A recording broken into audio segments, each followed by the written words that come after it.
Praise the Lord. क्रिस्त में मेरे प्यारे भाई और बहनों, शांति भवन रिट्रीट सेंटर बटाला पंजाब से प्रभु की छत्र छाया में आप सबका स्वागत है। सबको जय यीशु की। प्रिय भाई और बहनों, आप सबका स्वागत है, क्योंकि प्रभु बहुत प्यार से अपने आनंद दया से हम लोगों को इस प्रार्थना में एकत्रित कर रहा है। प्रभु का धन्यवाद करें और आज तक मिले सभी वरदानों के लिए कृतज्ञ भरे दिल से प्रभु की उपस्थिति में आ जाएं। एक दूसरों के लिए हम प्रार्थना करें। जितने भी बीमार है, दुखी है, परेशान है, जिनका एग्ज़ाम चल रहा है, बच्चों का बोर्ड एग्ज़ाम चल रहा है, उनके लिए प्रार्थना करें। और जितने भी लोग हॉस्पिटल में हैं, वेंटिलेटर में हैं, आईसीयू में हैं, कैंसर के मरीज हैं, काफ़ी लोग हमसे प्रार्थना की मांग कर रहे हैं या करते आए, उन सबको याद करें। एक एक के लिए, चंगाई के लिए, छुटकारा के लिए प्रार्थना करें। यीशु मसीह का जीवित वचन आज आप सबके जीवन में कार्य करें। जो कोर्ट कचहरी के केस से बड़े परेशान हैं, उनके जीवन में प्रभु आज सामर्थ्य, छिन्नता, चमत्कार प्रकट करें। प्रार्थना करें एक दूसरों के लिए। और जिन जिन का रोजगारी का परेशानी है, कई प्रकार के समस्याएं हैं, देश और विदेश से जितने भी भाई बहन आप हमारे साथ जुड़ रहे हैं, आप सबके मनोकामनाओं को मैं प्रभु के चरणों में रखता हूँ। आप सबके लिए ब्लेसिंग घोषित करता हूँ, आशीर्वाद देता हूँ, ताकि ईश्वर का जीवित वचन आज आपके जीवन में महान कार्य करे। और सब बोले आमीन। प्रिय भाई और बहनों, आज प्रभु हमें वचन दे रहा है यिर्मयाह का अध्याय 17 पद संख्या 7। बुक ऑफ यिर्मयाह चैप्टर 17 वर्स 7। इस प्रकार वचन में लिखा है, धन्य है वह मनुष्य जो प्रभु पर भरोसा रखता है, जो प्रभु का सहारा लेता है। आमीन। एक बार फिर मैं पढ़ूंगा, धन्य है वह मनुष्य जो प्रभु पर भरोसा रखता है, जो प्रभु का सहारा लेता है। बहुत बड़ी आशीष की एक बात है ये। धन्य है, blessed are you, blessed are those, yes, धन्य है वह मनुष्य, blessed is that man who puts his trust in the Lord. Yes, ईश्वर पर भरोसा रखने वाला मनुष्य धन्य है और वो प्रभु से सहारा लेता है। सहारा लेना आपको पता है, सपोर्ट लेना किसी का। हम कुछ पेड़ या फिर कुछ ऐसे चीज़ों को लकड़ी से सपोर्ट करता है। सहारा मतलब है ना, दीवार के सहारे, किसी और के सहारे, मतलब प्रभु की ओर लीन होना है। Lean on to the Lord. Yes, support लेना है, सहारा लेना है प्रभु का।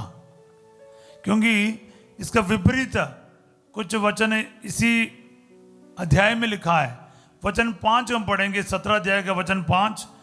प्रभु ये कहता, धिक्कार उस मनुष्य को जो मनुष्यों पर भरोसा रखता है, जो निरे मनुष्य का सहारा लेता है और जिसका हृदय प्रभु से विमुख हो जाता है। देखो, प्रभु धिक्कारते भी है उस मनुष्य को जो उस पर भरोसा नहीं रखता है, उसके ऊपर सहारा नहीं लेता है, मनुष्यों के सहारा के लिए जाता है। क्योंकि प्रभु कहता है ऐसे व्यक्तियों का हृदय उससे विमुख हो जाता है, प्रभु से कोई लेन देन नहीं है। कुछ और ट्रांसलेशन में 5वां वचन में ऐसे लिखा है, धिक्कार उस मनुष्य को जो अपने शरीर पर भरोसा रखते हैं। यानी शरीर की सुंदरता हो सकता है, ब्यूटी, या फिर मसल पावर, शक्ति। कई लोग ना संसार में रहते समय अपने इस ब्यूटी के लिए इतना चिंतित करते हैं, शरीर की सुंदरता के लिए, शरीर की शक्ति के लिए, शरीर के मसल्स के लिए कैसे दिखते हैं, हजारों लाखों रुपया इसके लिए खर्च करता है। और आखिरी में ये सब सड़ जाएगा, आपको तो पता है। इसका मतलब नहीं कुछ भी ना करें, सुंदर दिखे, कोई कमी नहीं, कोई प्रॉब्लम नहीं। पर ईश्वर क्या कहना चाहते हैं? ईश्वर ये बताते हैं, धन्य है वह मनुष्य जो प्रभु पर भरोसा रखता है। बहुत बड़ी बात है प्यारे भाई बहनों। क्योंकि हमारे जीवन में हर चीज के लिए हमें प्रभु पर भरोसा रखना है। आप अक्सर देखते होंगे किसी की शादी है तो हम पैसा किसी से बोलकर रखते हैं, बेटी की शादी होने वाला है, मेरे को इतना पैसा देना है, इसकी जरूरत है। हम मनुष्यों पर भरोसा रखते हैं, पड़ोसी पर, रिश्तेदारों पर, बच्चों पर, माता पिताओं पर। और आखिरी में क्या है, अगर वो व्यक्ति समय पर हमें मदद नहीं करे हम इतना टूट जाते हैं। मैं क्या कहना चाहता हूं इस वचन के आधार पर, ईश्वर पर भरोसा रखो। पैसा के लिए भी, मदद के लिए भी, आशीषों के लिए भी, जिंदगी के हर छोटी बड़ी बातों के लिए सबसे पहले प्रभु के पास ही हमें जाना होता है। प्रभु हमें हर चीज देता है, प्रभु हमारी देखभाल करता है, प्रभु हमें संभालता है, प्रभु हमारी रक्षा करता है, प्रभु हमें बीमारियों से बचाता है। तो अक्सर हमें ऐसे सवाल भी आता है, अरे डॉक्टर के पास जाना चाहिए, अब वो प्रार्थना के लिए क्यों गया? देखो, डॉक्टर भी एक दिन बोलेगा ये हमारे बस की बात नहीं, अभी दुआ करो। हाँ, याद रखिएगा। तो इसलिए सबसे पहले हम अपने जीवन के सभी जरूरतों के लिए, सभी बातों के लिए ईश्वर पर भरोसा रखना, उसके सामने लेकर आना अपने परेशानियों को, और प्रभु का सहारा ही हमारा असली सहारा है। सब बोले आमीन। सो प्यारे भाई और बहनों, याद रखिएगा, ये बहुत ज़रूरी है। प्रभु इन वचनों में ही दोनों का उदाहरण भी देता है।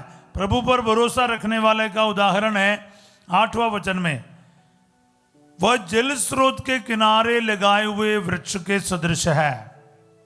कैसा वृक्ष? जल स्रोत के यानी नदी के किनारे लगाए हुए वृक्ष के सदृश है, जिसकी जड़ें पानी के पास फैली हुई है। प्यारे भाई और बहनों, वचन के अनुसार चलने वाले एक इंसान के बारे इसमें लिखा है। स्तोत्र संख्या 1 में भी हम यही चीजें सुनते हैं, आपको पता है। तो मैं पूरा वचन टुकड़े में बताना सोचा, लेकिन मैंने कहा कि ये साथ ही पढ़ना सही रहेगा। देखो, प्रभु पर भरोसा रखने वाले का सिचुएशन क्या है, परिस्थिति क्या है?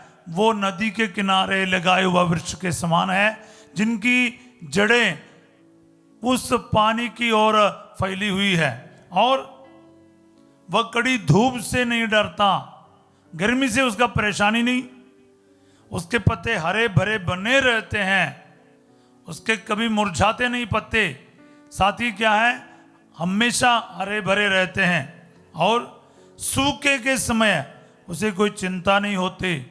जब अकाल हो जाते हैं, बारिश ही नहीं रहते हैं, तब भी इस पेड़ का कोई चिंता नहीं। क्यों? क्योंकि उस समय भी वह फलता है, मतलब हमेशा इसके ऊपर फल मिलेगा। इसके फल में कोई कमी नहीं, पत्ते में कोई कमी नहीं, सेहत में कोई परेशानी नहीं, मौसम से इसका कोई टेंशन नहीं, सूखे से परेशानी नहीं, और धूप से कोई परेशानी नहीं, बारिश के अभाव में भी, गर्मी में भी ये पेड़ों को कोई कमी नहीं, क्योंकि उनका जड़ क्या है, कनेक्टेड है पानी से। प्यारे भाई बहनों, प्रभु पर भरोसा रखने वाला एक व्यक्ति ऐसा ही रहेगा। इसलिए आज ये वचन को क्या है, अपने जीवन में रिसीव करो, स्वागत करो। प्रभु को कहो, प्रभु आज ये वचन मेरे जीवन में पूरा हो जाए, मेरे परिवार में पूरा हो जाए, मेरे सभी भाई बहनों के, बाल बच्चों के जीवन में ये वचन पूरा हो जाए। आपसे कनेक्टेड रहे, आपसे जुड़े रहें, मेरी जड़ जो है आपकी तरफ हमेशा प्रभु जी बने रहें, ताकि मेरे पत्ते कभी मुरझाएगा नहीं, मेरे अंदर फल का कोई कमी नहीं रहेगा। सिचुएशन, समस्याएं मुझे कुछ तंग नहीं कर पाएगा, मेरा कुछ बिगाड़ नहीं पाएगा। सब बोले आमीन। क्योंकि प्यारे भाई बहनों, जो प्रभु पर भरोसा नहीं रखता है, छोटे से प्रॉब्लम में विचलित हो जाते हैं।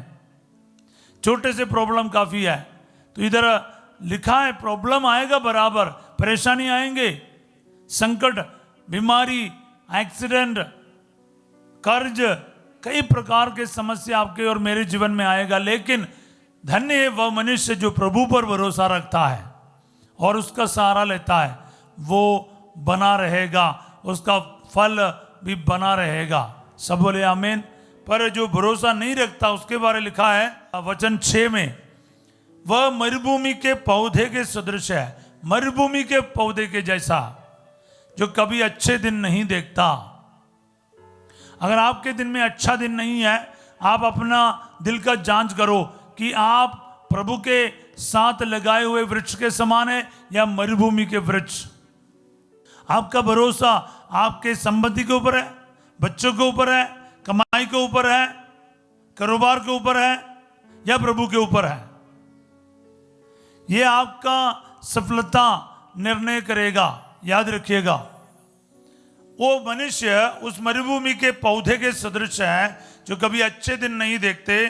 वह मरुभूमि के उन तप्त स्थानों में नुनकरी और निर्जन धरती पर रहता है, मतलब सुनसान है, अकेला रहता है। उसका कोई अच्छा दिन सोच भी नहीं सकता। हम में से अनेक लोगों का हालात यही है प्यारे भाई बहनों। हम अपने पैसे पर, सुंदरता पर, शक्ति पर, अपने सेहत पर, बैंक बैलेंस पर, कई सारे अपने खूबियों पर भरोसा रखते हैं। रखना बुरा नहीं, लेकिन प्रभु कहता है भरोसा रखना है तो प्रभु पर भरोसा रख, क्योंकि उसको कोई नुकसान नहीं होगा। वो घबराएगा नहीं, वो डरेगा नहीं, विपत्तियों में वो कहीं इधर उधर नहीं भागेगा। उनको पता है उसके साथ क्या होने वाला है। धूप में, अकाल में, किसी भी प्रकार के मौसम में उसका कोई फर्क नहीं पड़ता है। वो हमेशा बना रहता है। प्यारे भाई और बहनों, अगर आपका जीवन भी इस प्रकार फलदायी होना है तो फिर आपको प्रभु से जुड़े रहना पड़ेगा। उसके वचन कोडिंग चलना पड़ेगा, उसके वचन के अनुसार चलना पड़ेगा। ये वचन को रिसीव करना है। इसको सुनने के बाद यूं ही नहीं चले जाए। अनेक लोग वचन सुनते हैं लेकिन उसके अनुसार नहीं चलता है। इसलिए क्या होता है, उनको संकट के समय बहुत खराब महसूस होता है। उसको लगता है कोई नहीं है, उसने भी धोखा दिया, इसने भी धोखा दिया, कहना नहीं माना। लेकिन प्रभु धोखा नहीं देता, प्रभु साथ देगा। प्रभु के ऊपर भरोसा रखना सीखो। वो आपको टूटने नहीं देगा, वो आपको अकेला नहीं छोड़ेगा। किसी भी मौसम में आपके अंदर फल बनाए रहेगा। आइए प्यारे भाई बहनों, इस वचन के माध्यम से हम प्रार्थना करें। प्यारे यीशु नासरी, रोजा रखने से, व्रत रखने से, उपवास रखने से नहीं, आपके साथ जुड़े रहने से प्रभु आशीर्वाद का पात्र हम बनते हैं। जितने भी भाई बहन वचन सुन रहे हैं, आज के दिन प्रभु जी आपके ऊपर भरोसा रखने की शक्ति इनको दे। प्रभु तेरे सिवा मेरा कोई नहीं है, निरे मनुष्यों पर नहीं, प्रभु आपके ऊपर भरोसा रखने का, आपका सहारा लेने की शक्ति हमें प्रत्येकों को प्रदान कर।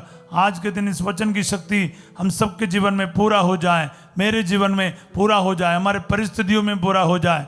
प्रभु जी आपका सामर्थ्य से बीमारियां दूर किया जाए, दुर्बलताएं दूर किया जाए। सामर्थ्य, शक्ति और अभिषेक इन सबको प्रदान कर, क्योंकि प्रभु कई सारे लोग संकट के दिनों में प्रभु जी आपके भी विरुद्ध बोलना शुरू करते हैं और अकेलापन महसूस करता है। उनको लगता है मेरा कोई नहीं। लेकिन प्रभु आपका वचन आज साफ हमें सिखाया, प्रभु पर भरोसा रखना है, प्रभु का सहारा लेना है, मनुष्यों का नहीं। प्रभु जी आपसे निर्भर रहना, आपकी सहायता पर चलना, आपके वचन को जिंदगी में उतारने की शक्ति हमें प्रत्येकों को दे।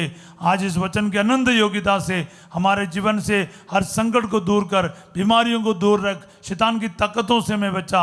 आपके अनुग्रह से, आपके वरदानों से हमें भर दे। दुआएं मांगते यीशु तेरे अति पवित्र नाम के द्वारा, आमीन। प्रभु आप लोगों के साथ हो। सर्वशक्तिमान ईश्वर पिता, पुत्र और पवित्र आत्मा आप सबको अपना आशीर्वाद प्रदान करे। आप लोग आज रात 8 बजे संध्या का आशीर्वाद प्रार्थना में फास्ट जो आपके साथ होंगे और कल सवेरे 5:30 बजे प्रभु की छत्र छाया प्रार्थना में हम फिर मिलेंगे। पर एक बात याद रखिएगा, इस वचन को आप लाइक करना, सब्सक्राइब करना, बार बार पढ़ना है। हो सकता है जितना आपसे उतना शेयर करना है, दूसरों तक पहुंचाना है। वचन को ना बार बार पढ़ते रहो, आपको ऐसा अनुभव मिलेगा। जिनके अंदर वचन है ना, वही फलेगा फूलेगा। याद रखिएगा। आप सबों को मैं एक अच्छा दिन का कामना करता हूँ। Have a wonderful and graceful day. God bless you all.